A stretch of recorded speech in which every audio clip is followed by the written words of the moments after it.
Hello friends, आज जो session लेके आए हैं, इस सेशन में हम लोग प्रीवियस ईयर क्वेश्चन देखेंगे। बीपीएससी बिहार टीचर का जो एग्जाम हुआ था टीआरई 1.0 का 24/8/2023 फर्स्ट शिफ्ट का जो एग्जाम हुआ था, इसके टोटल 120 प्रश्न को जो है हम लोग इस वीडियो के माध्यम से डिस्कस करेंगे।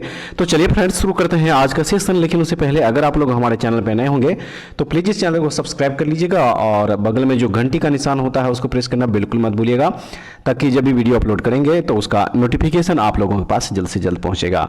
और फ्रेंड्स, अगर आप लोगों को इसका पीडीएफ चाहिए तो हमारे टेलीग्राम चैनल विलेजर्स कॉन्सेप्ट को ज्वाइन कर लीजिए।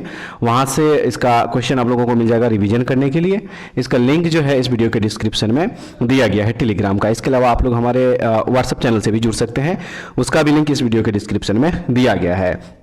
और फ्रेंड्स, जैसा कि आप लोग जानते हैं कि अभी हम लोग रुक्मिणी यानी कि द प्लेटफॉर्म पब्लिकेशन का बुक जो है कवर कर रहे हैं। रिवाइज्ड एडिशन है ये वॉल्यूम 2, जिसमें कि टोटल 20 सेट दिया गया था। 20 में से 15 जो है मॉडल प्रैक्टिस सेट दिया गया था और 5 जो है इसमें से प्रीवियस ईयर सेट दिया गया है। तो 15 मॉडल प्रैक्टिस सेट जो है इसको हम लोग ऑलरेडी कवर कर चुके हैं।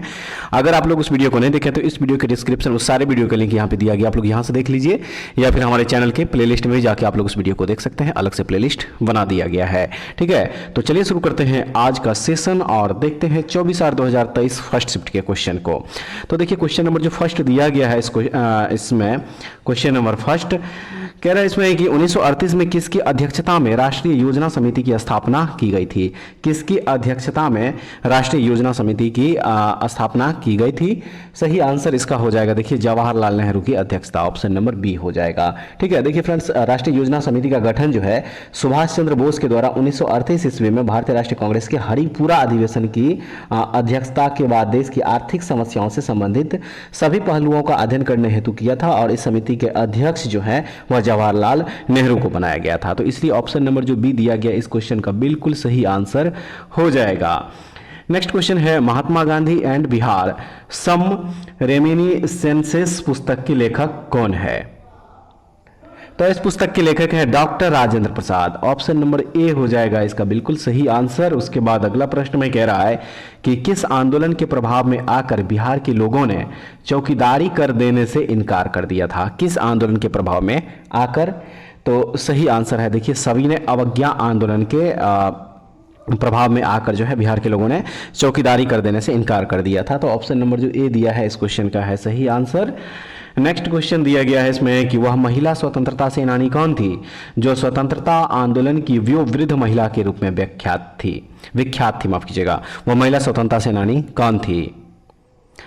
तो इसका जो सही आंसर है वह है अरुणा आसफ अली।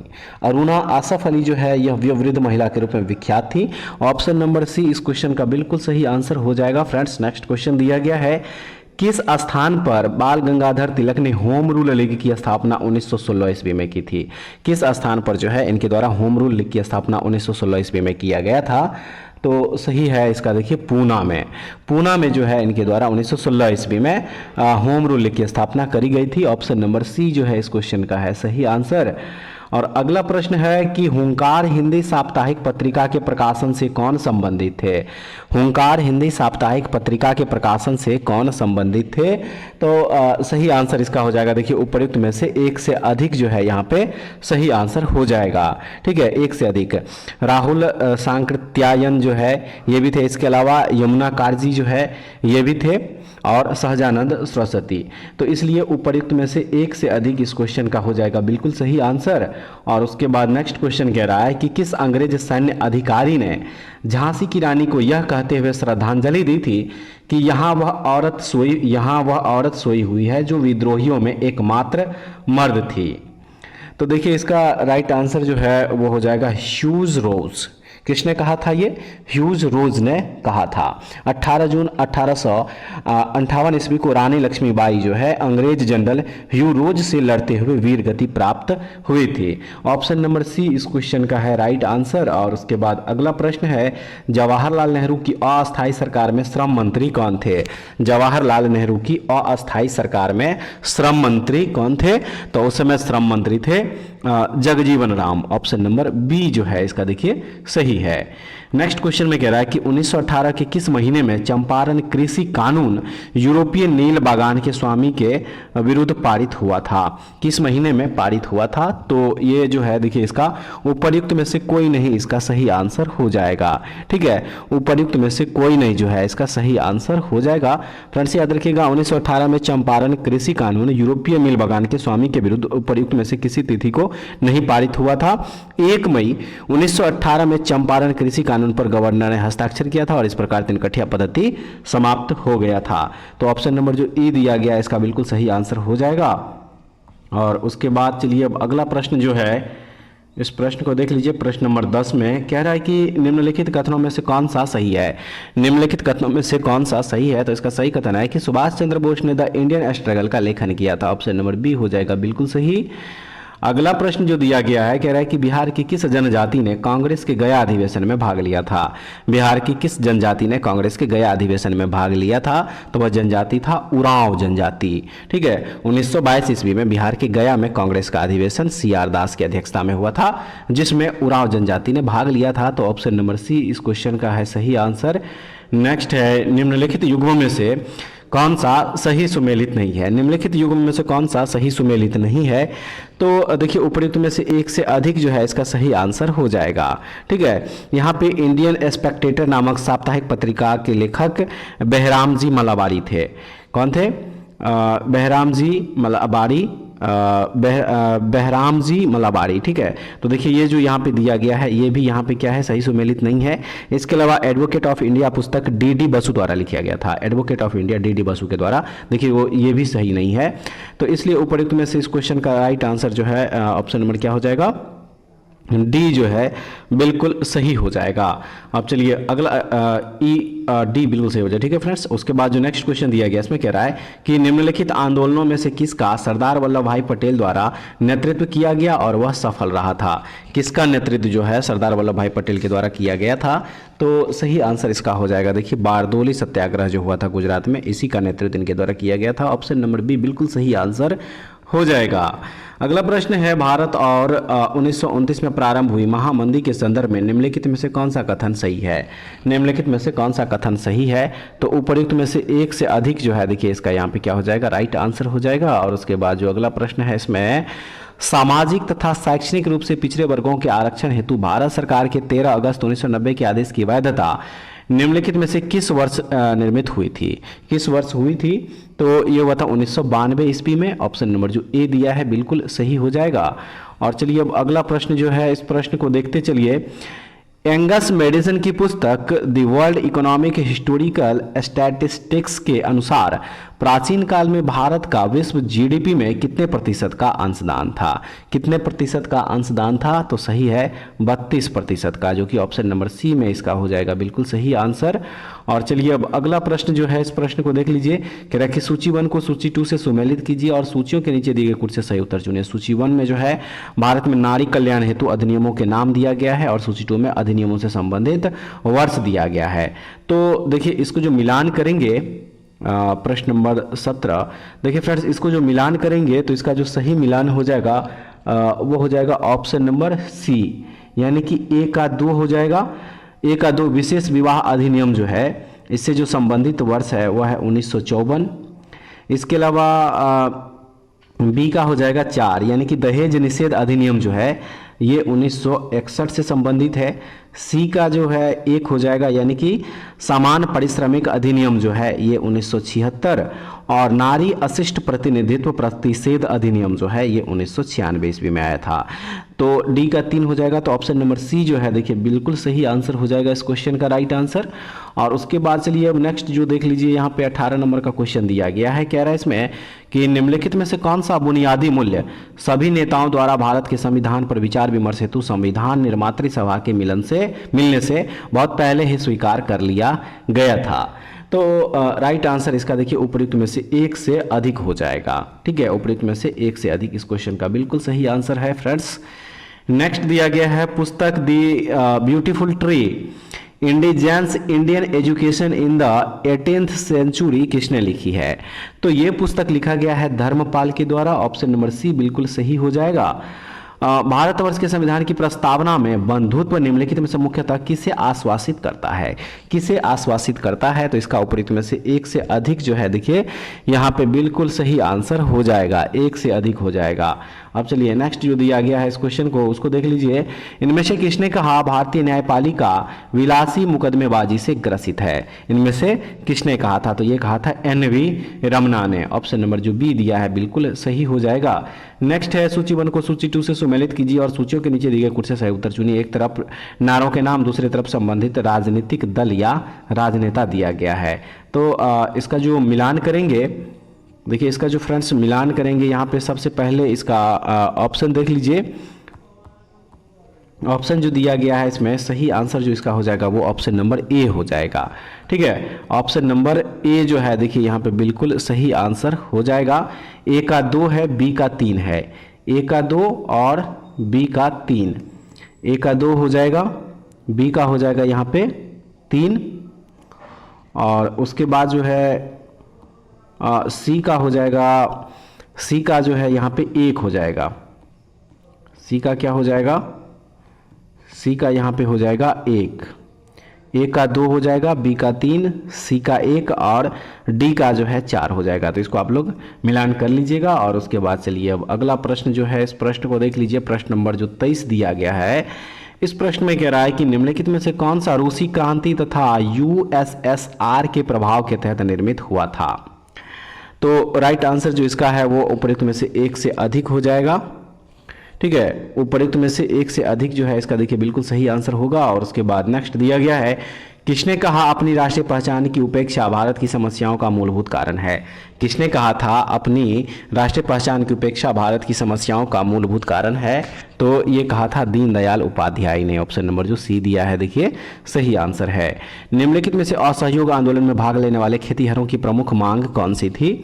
तो इसकी प्रमुख मांग जो है उपयुक्त में से एक से अधिक इसका हो जाएगा। ठीक है, उसके बाद चलिए नेक्स्ट जो दिया गया है इसको देख लीजिए। मॉन्टेस्क्यू ने सरकार के अंतर्गत विधायिका, कार्यपालिका और न्यायपालिका के मध्य शक्तियों का विभाजन निम्नलिखित में से अपनी किस पुस्तक में प्रस्तावित किया था? किस पुस्तक में प्रकाशित किया था? तो सही हो जाएगा इसका देखिए option number C, the spirit of the laws में। ऑप्शन नंबर जो सी दिया गया है। ठीक है, नेक्स्ट है निम्नलिखित में से ब्रिटिश शासन के दौरान भारतवर्ष के अंतर्गत निर्वनीकरण का कौन सा मुख्य कारण था? कौन सा मुख्य कारण था? तो इसका मुख्य कारण था विस्तारित खेती की मांग को पूरा करने के लिए भूमि को उन्नत करना, जो कि ऑप्शन नंबर बी में इसका बिल्कुल सही आंसर है। नेक्स्ट है भारत की किस संस्था का आदर्श वाक्य है धर्मो रक्षति रक्षितः? कानून तभी रक्षा करता है जब उसकी रक्षा की जाती है। तो देखिए इसका जो सही आंसर है वो है अनुसंधान और विश्लेषण विंग। ऑप्शन नंबर सी। अगला प्रश्न दिया गया है इसमें कि निम्नलिखित में से कौन सा पारितंत्र का संघटक है? निम्नलिखित में से कौन सा पारितंत्र का संघटक है? पादप है, जंतु है, सूक्ष्मजीव है? उपयुक्त में से एक से अधिक। तो इसका राइट आंसर उपयुक्त में से जो एक से अधिक दिया गया है ये बिल्कुल हो जाएगा। ठीक है, अब चलिए नेक्स्ट जो दिया गया है इस क्वेश्चन को देखेंगे। क्वेश्चन नंबर हो जाएगा 30। क्वेश्चन नंबर जो 30 है इसमें कह रहा है कि निम्नलिखित में से कौन सी गैस लैंडफिल से उत्पन्न होती है? कौन सी गैस लैंडफिल से उत्पन्न होती है? तो ये उत्पन्न होती है मीथेन। ऑप्शन नंबर ए। निम्नलिखित में से कौन जंगल में आहार श्रृंखला का प्रतिनिधित्व करता है? आहार श्रृंखला का प्रतिनिधित्व जंगल में कौन करता है? तो ये करता है पादप, हिरन और शेर। पादप, हिरन और शेर करता है, जो कि ऑप्शन नंबर सी में बिल्कुल सही आंसर हो जाएगा। नेक्स्ट, पर्यावरण में प्लास्टिक किसकी क्रिया द्वारा विघटित नहीं होगा? किसकी क्रिया के द्वारा विघटित नहीं होगा? सही आंसर इसका जो हो जाएगा उपयुक्त में से एक से अधिक हो जाएगा। ठीक है, उपयुक्त में से एक से अधिक। देखिए मृतोपजीवी हो जाएगा, उसके बाद जो है परजीवी जो दिया गया है ये भी हो जाएगा। ठीक है, मृतोपजीवी हो जाएगा, इसके अलावा जीवाणु जो दिया गया है ये भी हो जाएगा। तो ऑप्शन नंबर जो डी दिया है इस क्वेश्चन का है बिल्कुल सही आंसर। नेक्स्ट है ऊर्जा के स्रोत जो कार्बन उत्सर्जन में वृद्धि नहीं करते हैं में शामिल है। में शामिल है, कौन शामिल है? तो उपयुक्त में से एक से अधिक जो दिया गया है देखिए इसका यहाँ पे बिल्कुल सही आंसर हो जाएगा। नाभिकीय ऊर्जा संयंत्र जो दिया गया ये भी हो जाएगा, सौर सेल जो दिया गया है ये भी, और पवन चक्कियाँ भी हो जाएगा। तो ऑप्शन नंबर जो डी दिया है इसका हो जाएगा राइट आंसर। और नेक्स्ट क्वेश्चन में दिया है आहार श्रृंखला में शाखान्वित श्रृंखला को कहा जाता है। आहार श्रृंखला में शाखान्वित श्रृंखला को क्या कहा जाता है? तो इसे आहार जाल कहा जाएगा फ्रेंड्स। ऑप्शन नंबर बी बिल्कुल सही है। नेक्स्ट है, हरे पौधे सूर्य के प्रकाश की ऊर्जा का कितना प्रतिशत ग्रहण करते हैं और उसे खाद्य ऊर्जा में परिवर्तित करते हैं। तो इस क्वेश्चन का जो सही आंसर हो जाएगा वो हो जाएगा ऑप्शन नंबर जो बी में दिया गया है 1%, बिल्कुल सही हो जाएगा ये। और नेक्स्ट है, किसके नेतृत्व में चिपको आंदोलन को मजबूती मिली। किसके नेतृत्व में चिपको आंदोलन को मजबूती मिली थी? सही है, सुंदरलाल बहुगुणा के नेतृत्व में। ऑप्शन नंबर बी बिल्कुल सही इसका आंसर हो जाएगा। चलिए अगला क्वेश्चन देख लीजिए फ्रेंड्स, कह रहा है इसमें आहार श्रृंखला में प्रथम पोषी स्तर पर मौजूद होते हैं। इनमें से कौन है जो कि आहार श्रृंखला में प्रथम पोषी स्तर पर मौजूद होते हैं? तो वह है स्वपोषी। यहाँ पे क्या हो जाएगा? स्वपोषी हो जाएगा। स्वपोषी आहार श्रृंखला में प्रथम पोषी स्तर पर मौजूद होते हैं। ऑप्शन नंबर सी इसका राइट आंसर हो जाएगा फ्रेंड्स। और नेक्स्ट क्वेश्चन है, निम्नलिखित में से कौन सा पारिस्थितिक तंत्र में गैसीय जैव भू रासायनिक चक्र नहीं है? भू रासायनिक चक्र नहीं है तो वह है फास्फोरस चक्र में। ऑप्शन नंबर सी बिल्कुल सही हो जाएगा। निम्नलिखित में से कौन सा जीव क्लोरोफिल की उपस्थिति में सूर्य के प्रकाश का उपयोग कर अकार्बनिक पदार्थों को कार्बनिक यौगिकों में परिवर्तित करता है? निम्नलिखित में से कौन सा वह जीव है? तो फ्रेंड्स वह जीव हो जाएगा, देखिए उपयुक्त में से एक से अधिक इसका राइट आंसर हो जाएगा। ठीक है, उपयुक्त में से एक से अधिक जो है देखिए इसका यहाँ पे राइट आंसर हो जाएगा। और उसके बाद चलिए हम नेक्स्ट जो दिया गया है इस क्वेश्चन को देख लीजिए। निम्नलिखित में से किसके पास उच्च ऊर्जा स्तर और छोटा तरंग दैर्घ्य है? किसके पास है ये? तो ये है पराबैंगनी विकिरण के पास में। ऑप्शन नंबर ए बिल्कुल सही आंसर हो जाएगा। और उसके बाद जो अगला प्रश्न है इसमें प्रश्न नंबर 41 कह रहा है कि प्रत्येक पोषी स्तर पर गैर अपघटनीय रसायनों के लगातार रासायनिक संचयन की प्रक्रिया को किस रूप में जाना जाता है? संचय की प्रक्रिया को किस रूप में जाना जाता है? तो इसे जैविक आवर्धन के रूप में जाना जाएगा। ऑप्शन नंबर सी हो जाएगा बिल्कुल सही। उसके बाद है, जनसंख्या की वहन क्षमता किसके द्वारा निर्धारित की जाती है? जनसंख्या की वहन क्षमता किसके द्वारा निर्धारित की जाती है? तो ये निर्धारित की जाती है सीमित संसाधन के द्वारा। ऑप्शन नंबर बी है। अगला प्रश्न, मेथेमोग्लोबिनोमिया निम्नलिखित में से किससे दूषित पानी पीने के कारण होता है? किसके वजह से होता है ये? तो ये होता है नाइट्रेट। ऑप्शन नंबर सी बिल्कुल सही हो जाएगा। अगला क्वेश्चन में कह रहा है कि पारी तंत्र में ऊर्जा का प्रवाह होता है। पारी तंत्र में ऊर्जा का प्रवाह होता है तो सही हो जाएगा एक दिशिक, यानी कि ऑप्शन नंबर जो ए दिया है देखिए बिल्कुल सही हो जाएगा। और फ्रेंड्स मैथ और रीजनिंग का जो क्वेश्चन है उसका आंसर टिक कर देना, आप लोग इसको खुद से सॉल्व कर लीजिएगा। 45 का सही आंसर हो जाएगा, देखिए यहाँ पे पता है 45 नंबर जो क्वेश्चन दिया गया है इसका राइट आंसर हो जाएगा ऑप्शन नंबर ए। 46 का जो सही आंसर हो जाएगा वो ऑप्शन नंबर बी हो जाएगा। 47 का right answer friends option number C. प्रश्न संख्या 48 का सही आंसर हो जाएगा ऑप्शन नंबर ए। 49 का जो राइट आंसर हो जाएगा वो हो जाएगा देखिए ऑप्शन नंबर सी। 50 का जो सही आंसर हो जाएगा फ्रेंड्स वो ऑप्शन नंबर यहाँ पे देख लीजिए डी हो जाएगा। ऑप्शन नंबर जो डी दिया गया है देखिए यहाँ पे बिल्कुल इसका क्या हो जाएगा? सही आंसर हो जाएगा। और उसके बाद अगला प्रश्न यहाँ से हो जाएगा 51 नंबर, और 51 का जो सही आंसर हो जाएगा वो हो जाएगा ऑप्शन नंबर ए। 52 का राइट आंसर हो जाएगा सी। 53 का जो सही आंसर हो जाएगा वो ऑप्शन नंबर ए होगा। 54 का जो सही आंसर हो जाएगा वो ऑप्शन नंबर बी होगा। 55 का सही आंसर फ्रेंड्स ऑप्शन नंबर ए। उसके बाद देख लीजिए 56 नंबर क्वेश्चन, और इसका सही आंसर हो जाएगा ऑप्शन नंबर सी। 57 का जो राइट आंसर हो जाएगा ऑप्शन नंबर सी हो जाएगा। और उसके बाद जो अगला प्रश्न हो जाएगा इसमें प्रश्न नंबर 58, देखिए 58 का जो सही आंसर है वो ऑप्शन नंबर ए है।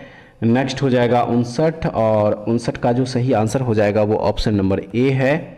उसके बाद जो अगला प्रश्न है इसमें देखिए 60 का राइट आंसर जो उपयुक्त में से एक से अधिक, ऑप्शन नंबर डी जो दिया गया देखिए इसका बिल्कुल सही हो जाएगा। और अगला प्रश्न 61 का सही आंसर ऑप्शन नंबर बी है। उसके बाद 62 का जो सही आंसर हो जाएगा वो ऑप्शन नंबर बी होगा। नेक्स्ट 63 का जो राइट आंसर है वो ऑप्शन नंबर डी।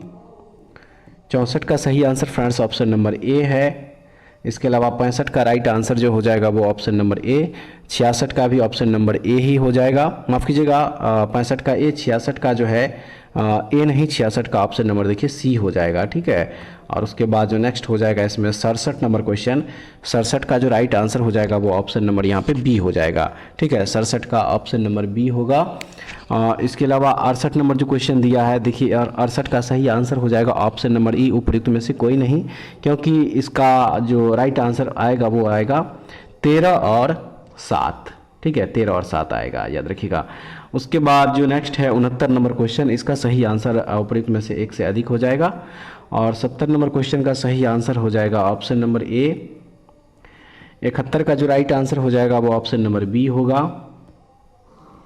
72 का सही आंसर फ्रेंड्स ऑप्शन नंबर ई, उपयुक्त में से कोई नहीं, क्योंकि इसका आंसर आएगा 93। ठीक है, कितना आएगा 93, जो कि ऑप्शन में नहीं है। उसके बाद 73 का सही आंसर ऑप्शन नंबर बी है। उसके बाद 74 नंबर क्वेश्चन का right answer option number D. Next हो जाएगा क्वेश्चन नंबर 75, और देखिए 75 का जो सही आंसर हो जाएगा वो ऑप्शन नंबर सी हो जाएगा। नेक्स्ट है 76 का जो सही आंसर है ऑप्शन नंबर सी होगा। और 77 का जो सही आंसर हो जाएगा वो ऑप्शन नंबर ए।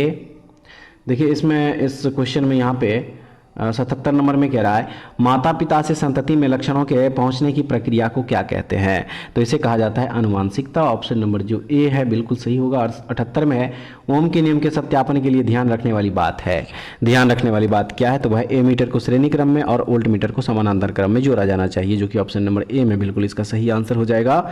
नेक्स्ट है लोहे के बुरादे में तनु हाइड्रोक्लोरिक अम्ल डालने से क्या होगा। सही है, हाइड्रोजन गैस और आयरन क्लोराइड का उत्पादन होता है। ऑप्शन नंबर सी बिल्कुल सही हो जाएगा।